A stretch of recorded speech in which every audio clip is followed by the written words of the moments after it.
Welcome to Women in the Arena podcast, the podcast celebrating women doing extraordinary things in plain sight.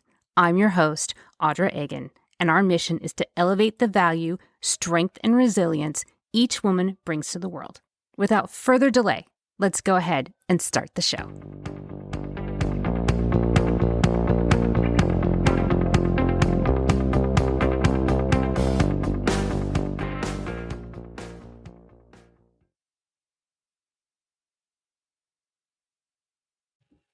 Welcome in, everyone, and thank you so much for joining me again this week.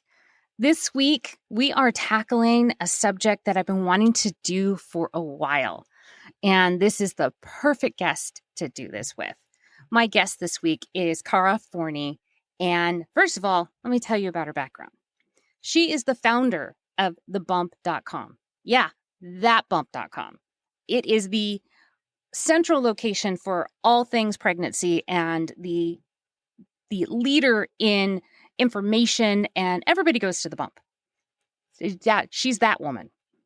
And secondly, and this is the most exciting thing, she wrote a book. She wrote a book based on moms raising boys.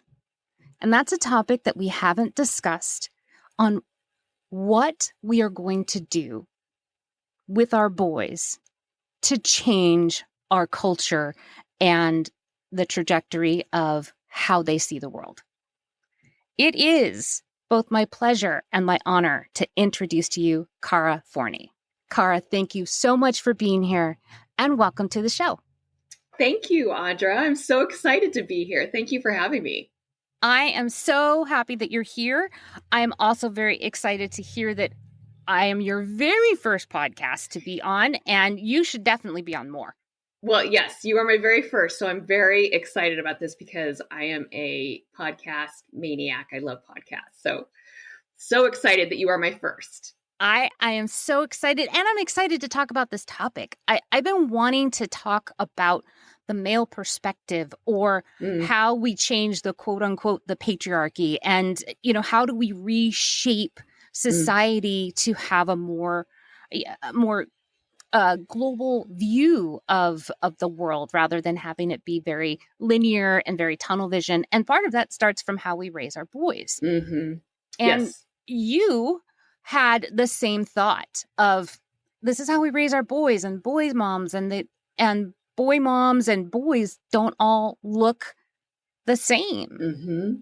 So tell us a little bit about your book, the name of the book, and what it is, what entails the book. What is the contents?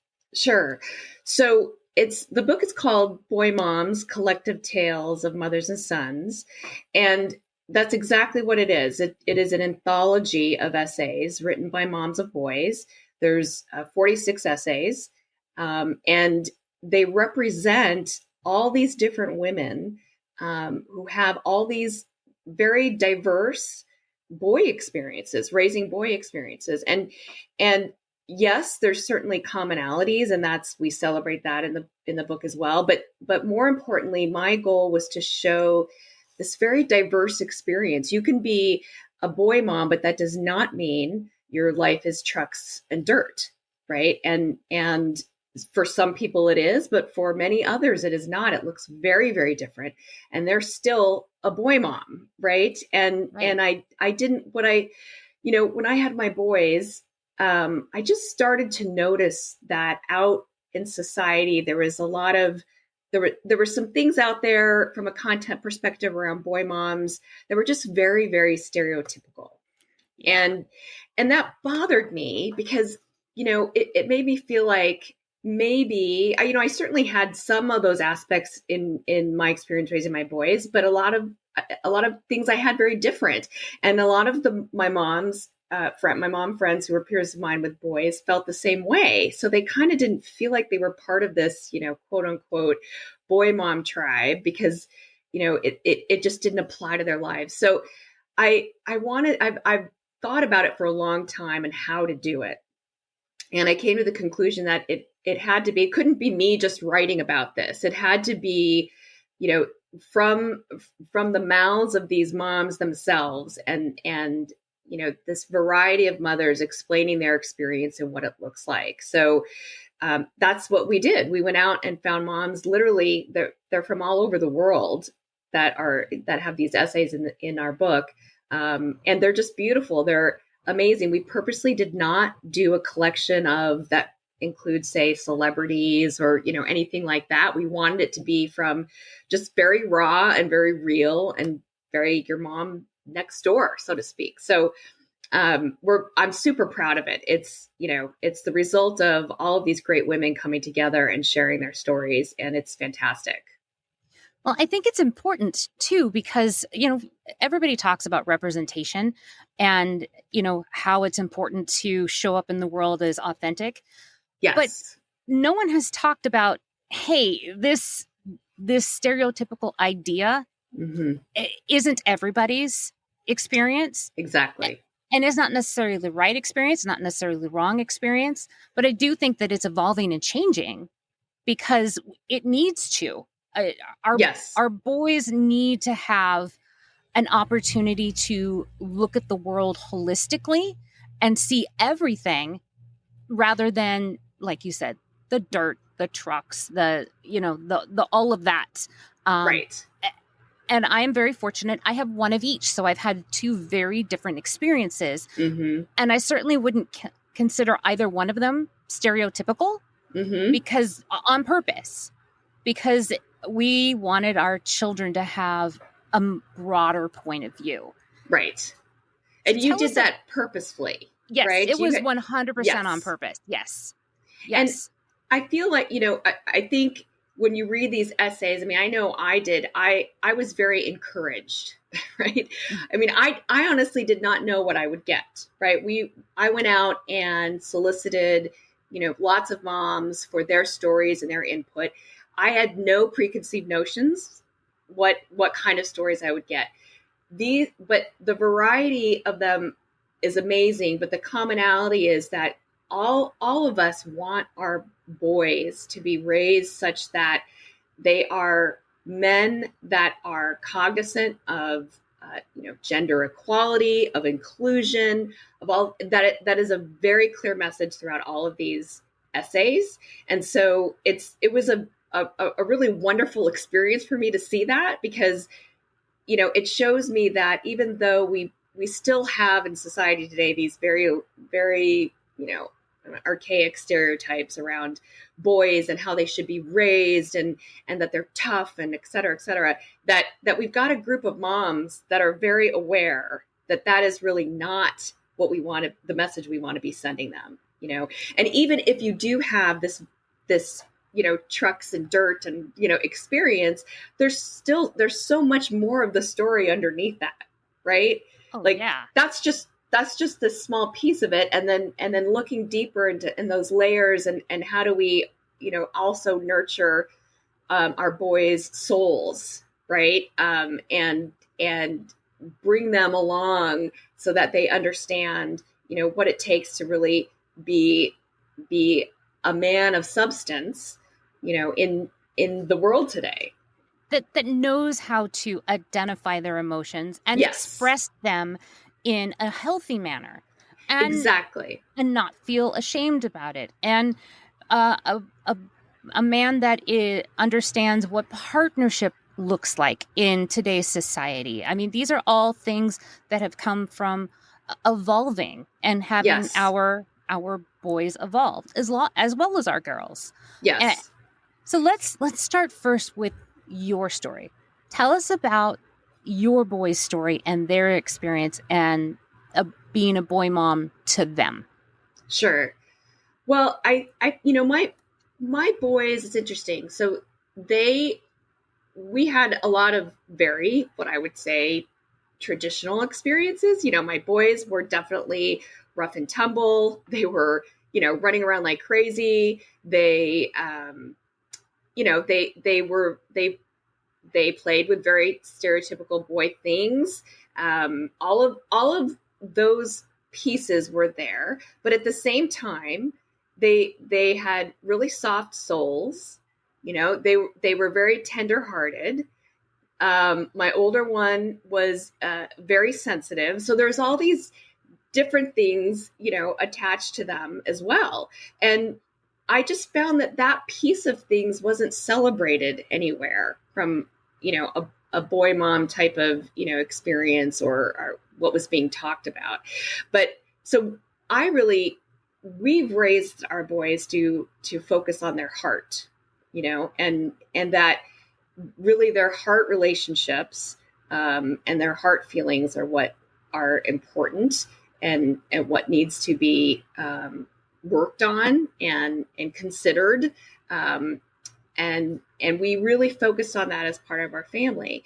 So it's how it's redefined for us, kind of, that there is not, you cannot pin certain stereotypes or way of behaviors or on any child. Every child is incredibly unique and is, needs to be focused on for his or her uniqueness, and what they bring to the table as far as their gifts and, trying to elevate those gifts and work on those gifts, help them see their where they could use some work and some help and nurturing them along and some of their weaknesses. But, that's really been the true thrust for us and our boys.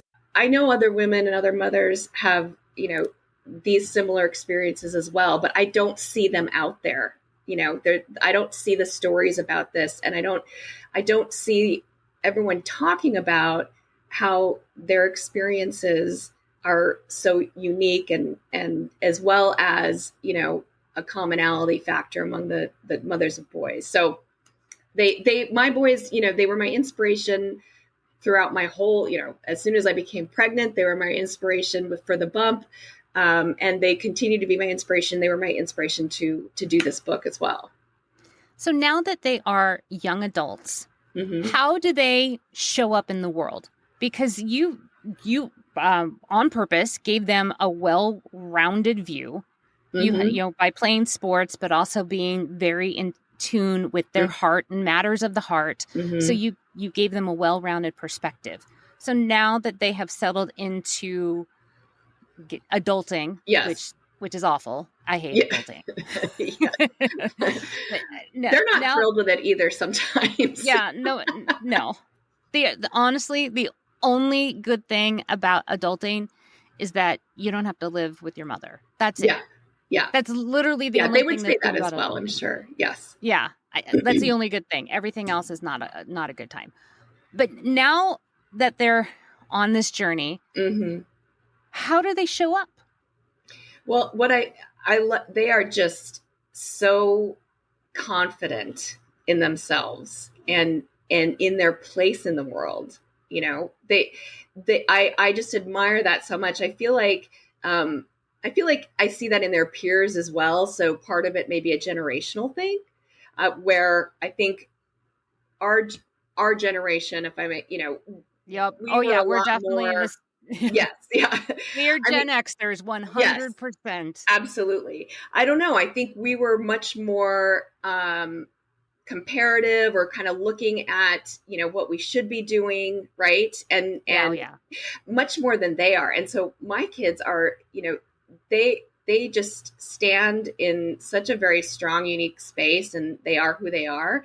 And they're not people pleasers, which I feel like I grew up very much in kind of the era of, being flexible, amenable, and trying to be, kind of what people expected you to be.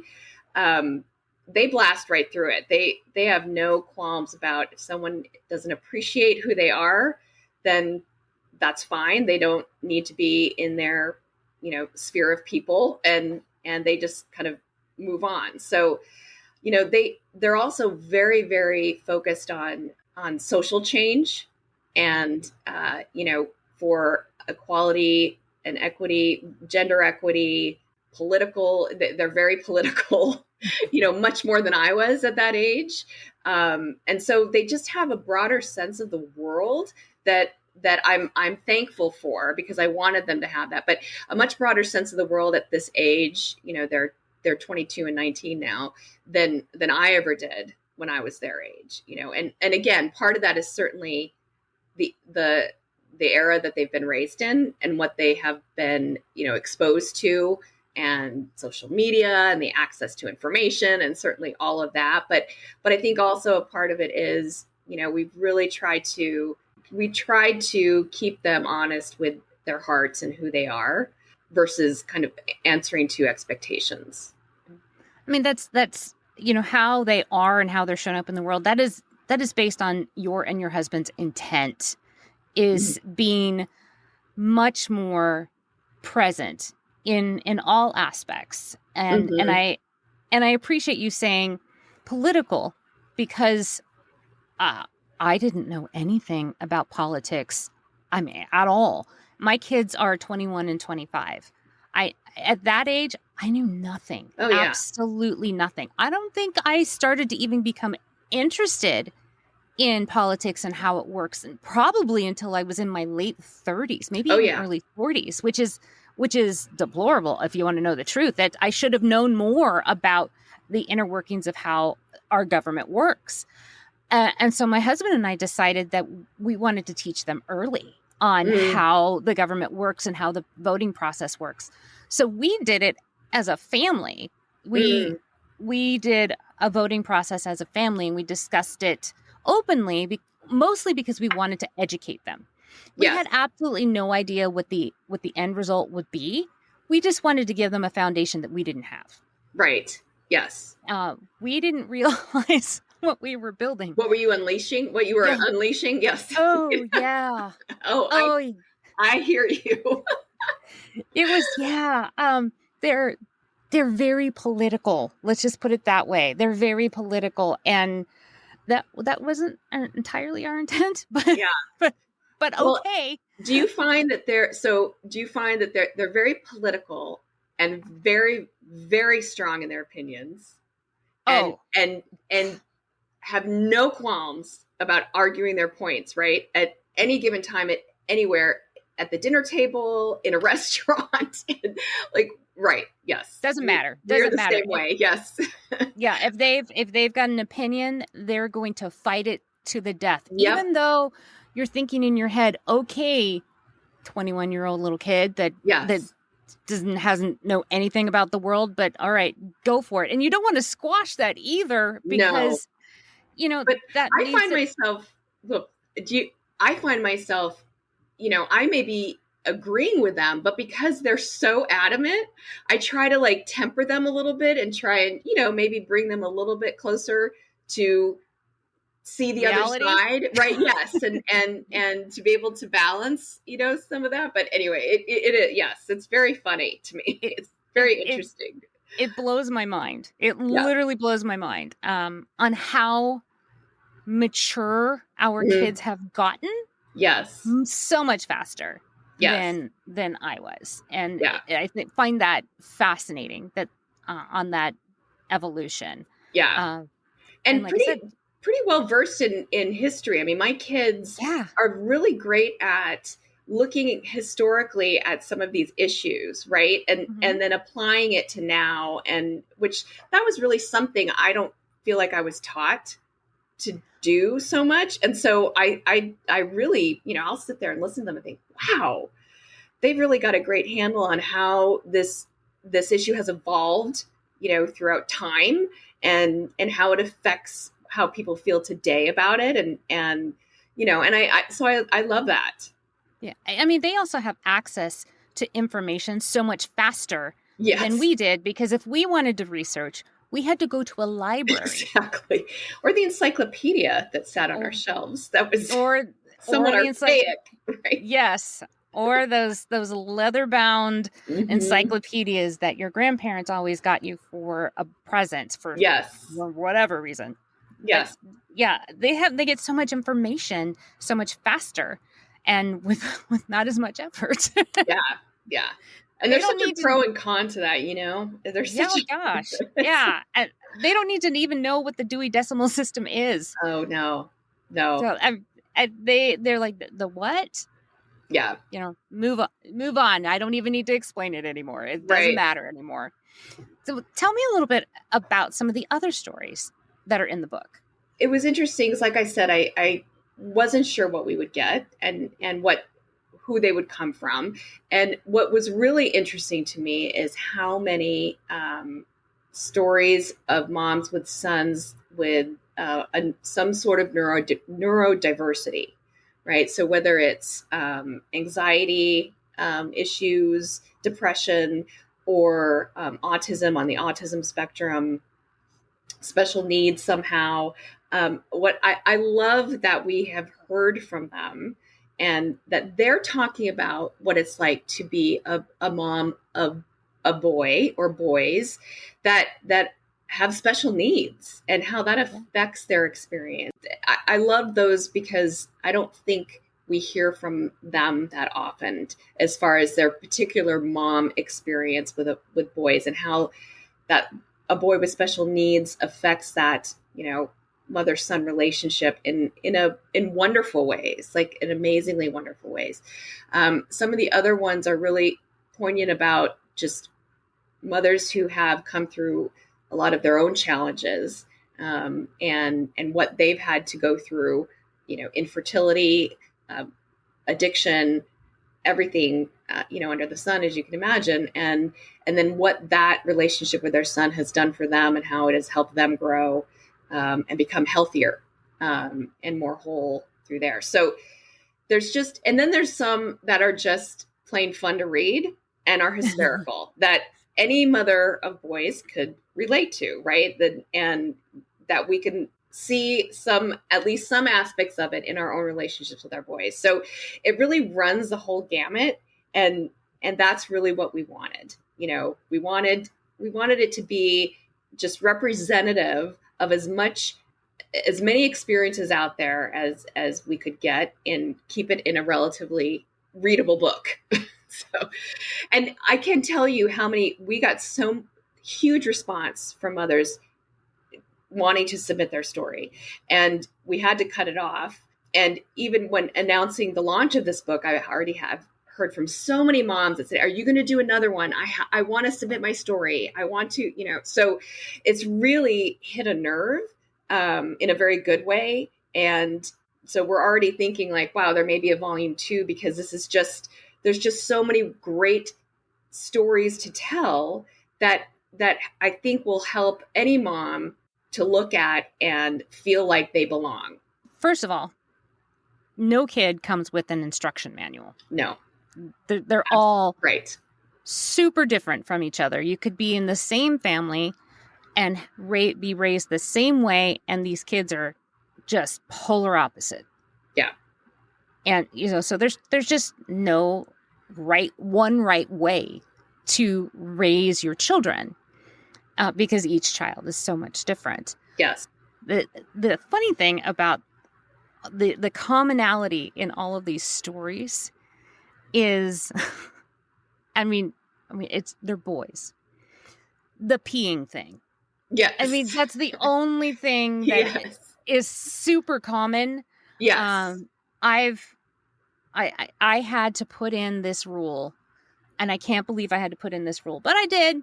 I had to put in a rule in our house, no peeing in the front yard, which isn't a rule that I ever thought I would ever have to put into place, but yet I did. And as it turns out, I'm not the only one. No, we have several essays, I think, that mention peeing. And a story around that. I have a story. I remember one day that my son's room smelled a little bit more like pee than normal. Sometimes it's just normally this guy. And I thought, what is happening in here? And I was kind of, searching around, and I get to the closet, and so it starts, increasing in the odor. And I look down, and we had one of those big tubs of Legos. Oh, yes. And so I kind of looked down on the Legos, and I just didn't, and I picked it up, and then I noticed that there's liquid in the Lego box. And I'm like, are you kidding me? So there's pee in the Lego box in the closet. Like, how? So I go, and he's playing with one of his best friends. I remember at the time, they were down the street, and I confront them both. I'm like, what is this? And they just start laughing. They both decided it'd be hysterical to pee in the Lego box. And so that was just something they did while they were in his room, thinking it was funny. And, it's just things like that. Like what in the world? And I said, what made you want to do that? Well, we just thought it'd be funny. We just peed in the Lego box. So anyway, yes, there's. I wonder how many moms are out there laughing to themselves because they have a funny story about their son deciding to pee in a really weird spot. And, they're thinking, oh my gosh, thank God my kid is normal. Yes. Oh, absolutely. This is just a boy thing. Even though each one of our boys are very different, this is a boy thing. Right. Yes, exactly. And that's what I mean by what I love. There's, when you read these stories, they celebrate the diversity in our experiences, but they also highlight there is a commonality that brings us all together as mothers of boys. There's just some commonalities, and this is definitely one of them. So we also have great stories around as moms when you take your boys when they're little to the bathroom with you. Right. In public, because they can't go on their own to their, Nope. So just the hilarity of conversations that go on, in the women's bathroom with your, 3-year-olds and around. Oh, yes. Yes. So those are really fun as well. Oh, yes. Oh, yeah. Oh, mm-hmm. Yep. I'm thinking to myself, all of those funny comments that came out of my little boy. And I'm like, yep. I'll tell you later. Yep. Exactly. Exactly. Yes.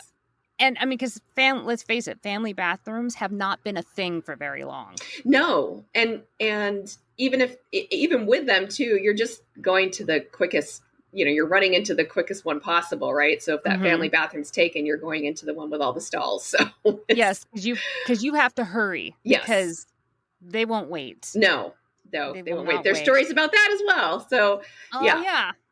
Oh yeah. I have no doubt. What is next? Because you do have all these stories and there are no shortage of them. No. So what is the next step in this evolution?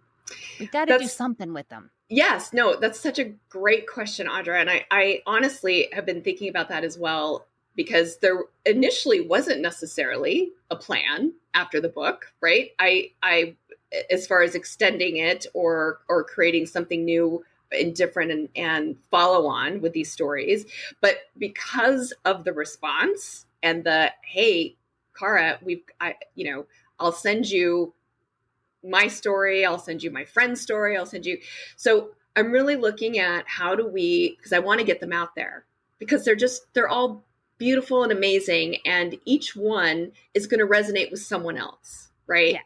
And so that's really what we want us all to feel as mothers that we're seen and heard, and that we can relate to someone else that's having the same experience. So I'm looking at, I'm trying to figure out what's the right vehicle.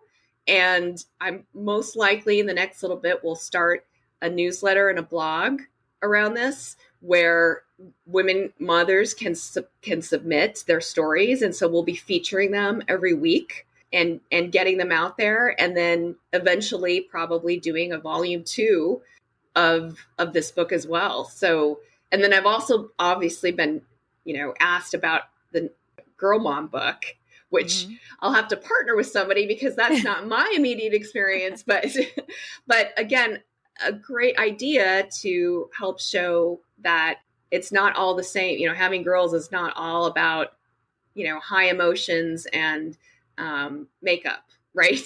So, and pink. Exactly. And so we want to do the same thing for these girl moms. So we'll see. There's some really cool things that we have an opportunity for. And again, I love it that it's not, it's all about just moms out there. It's not, it's not me writing this. It's although, I wrote an essay obviously with my experience, but it's all of these moms coming together and wanting to share their stories. And that's what I find so rewarding about it. Yeah, because we're all just trying to raise the next generation. And, because current generation likes to do better than the previous one. Yes. So us as moms are trying to do better than what our moms had to work with. And let's face it, we have a whole lot more information to work with than our mothers did, and certainly more than our grandmothers did. Yes. So we're just trying to do it better with what we know now. And if we had a collection to demonstrate that we're all working towards that goal, we're just doing it in different vehicles, basically. Exactly. That, maybe moms wouldn't feel so isolated and, oh, I'm doing this all wrong. Well, no, maybe you're not. Maybe there's somebody out there that's doing it pretty similar to you. Right. And we just absolutely. And at the end goal, we all want to raise great, wonderful, caring human beings, right? That's what we want out of this. And so there's not one way to do that, but that is the common goal, which I think is really uniting. And yes, so when you read all of these and you see what's on these mothers' hearts, they're like yours. They want the same thing. They want their boys to grow up and, be wonderful representatives for themselves, for women, for, inclusively everyone that they interact with and represent. So it's been a very edifying experience for me to put these together and to see and read all of these stories.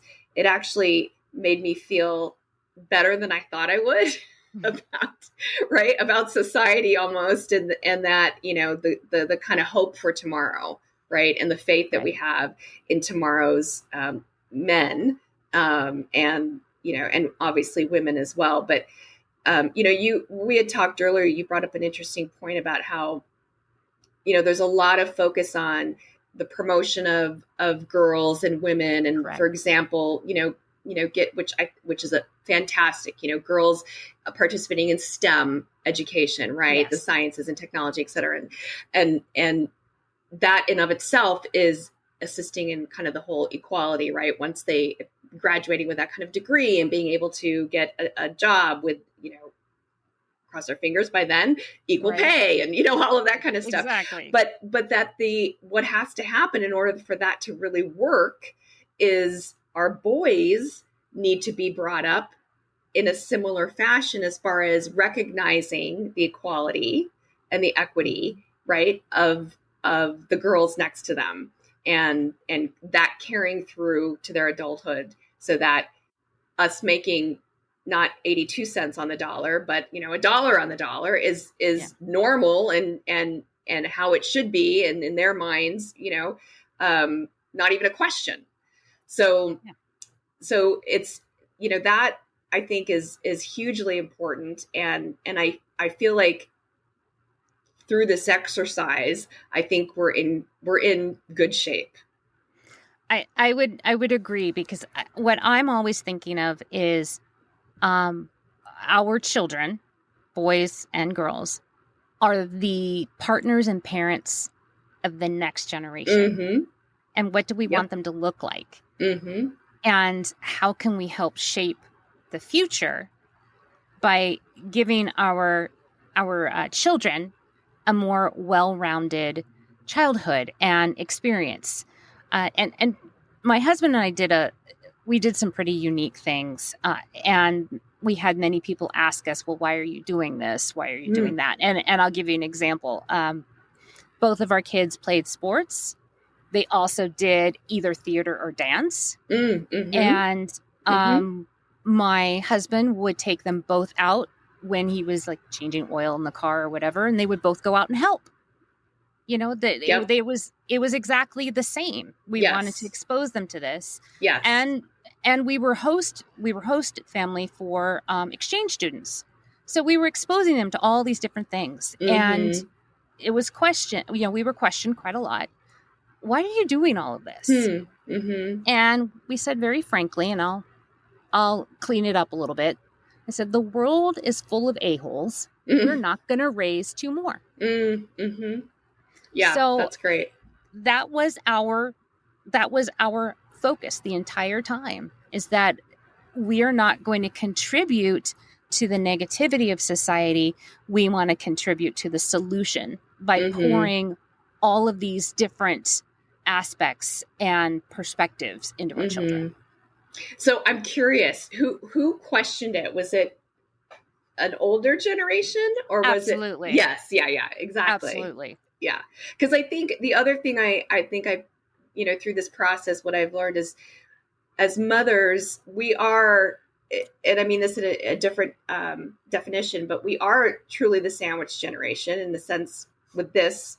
What I mean by it for this is that we have maybe our parents who are looking at how we're raising our kids and saying, what are you doing? And that's kind of not how we raised you, right? Exactly. And so it's an interesting, you're trying to do what's best for your child, and at the same time you've got the generation before us that's kind of looking at you like, this is a little crazy. What are you doing? I mean, I grew up, my parents were very, very much, you can be and do anything you want to be.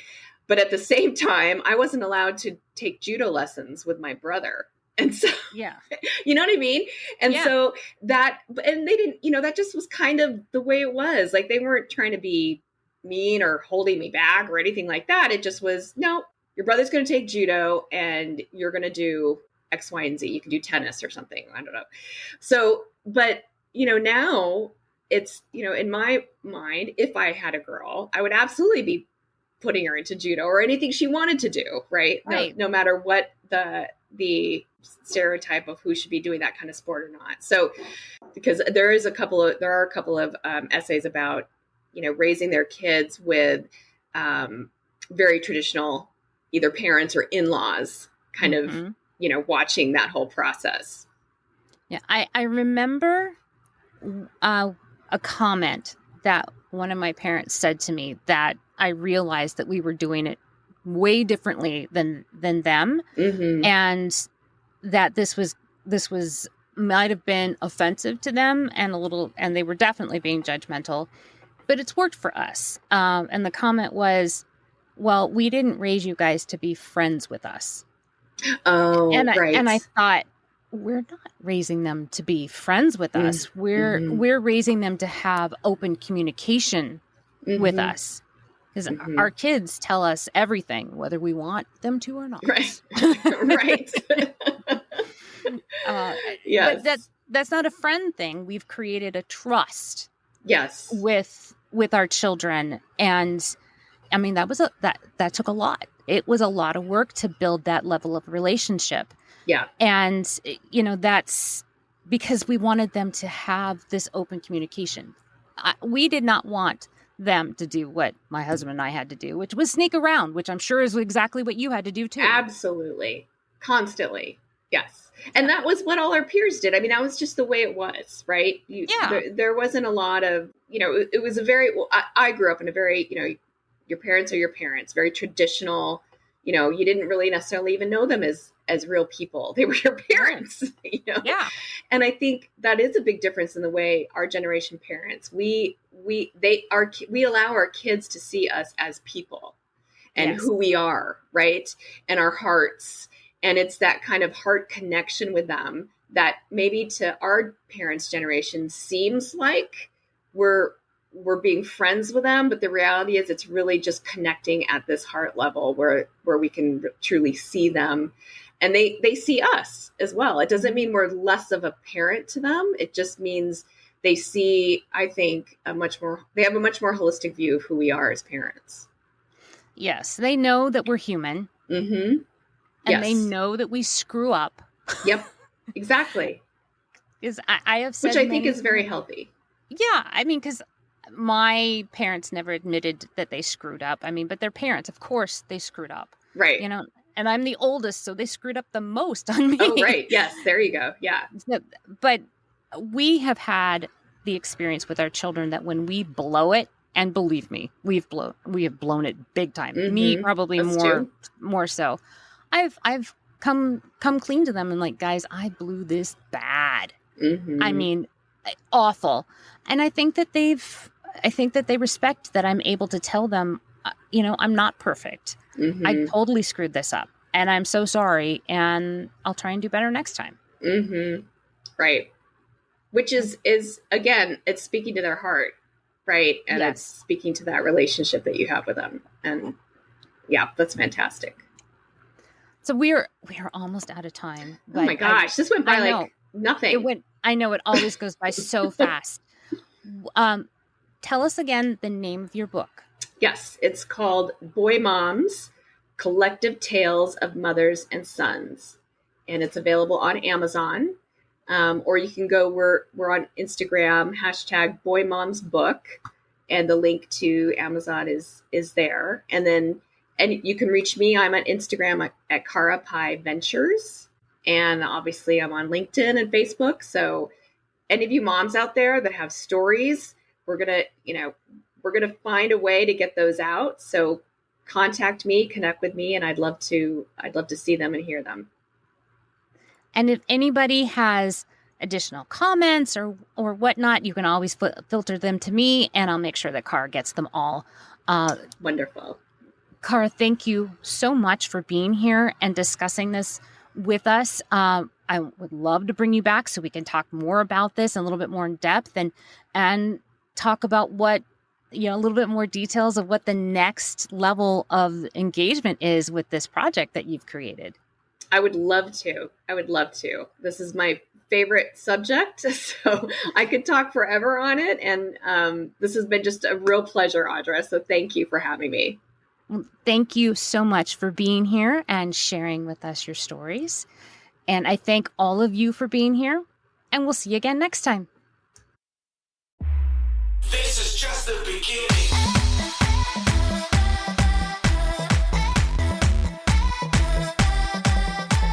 That's our show. I am so grateful for each and every one of you and your unwavering support and your continued belief in this movement that has become much bigger than me, much bigger than just a podcast. It has become this forward momentum that we are all doing together. If you are ready, or you know somebody that is ready to tell your story and share your value with the world, please connect with me. You can reach me at audra@womeninthearena.net. I am so honored and thankful that you will share your story with me, and I'll make sure that it is well taken care of. I will never stop thanking each and every one of you, and I cannot wait to talk to you again next week as we share another woman's story and we celebrate her doing extraordinary things in plain sight. We'll see you next time.